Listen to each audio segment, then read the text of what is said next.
Pertama kali buat bisnes, kena beli buku ni ke? Saya nak belajar dulu sebab banyak bisnes dulu lingkup. Dia macam ni bos. Siapa sebenarnya yang kena ada buku ni? First kali, bisnes tu mesti dalam kategori enterprise. Senang Berhad, PLT, tak boleh. Kenapa tak boleh? Bias lah. Tak, bukan macam tu. Tak semua ubat boleh mujarab dengan semua penyakit. Kalau ada pun, maknanya korang kena scam lah tu.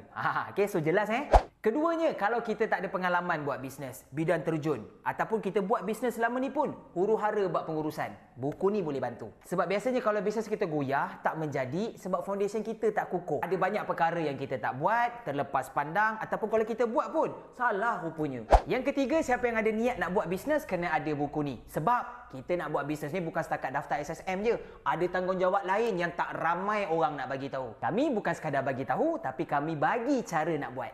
Kalau rasa tahun 2025 ni nak buat bisnes bagi jadi, ataupun dah penat dah buat bisnes tak menjadi, mulalah dengan cari ilmu dulu. Mana tahu adjust sikit sana sini bisnes boleh meroket. Tuah ayam nampak di kaki, tuah manusia tak ada siapa yang tahu.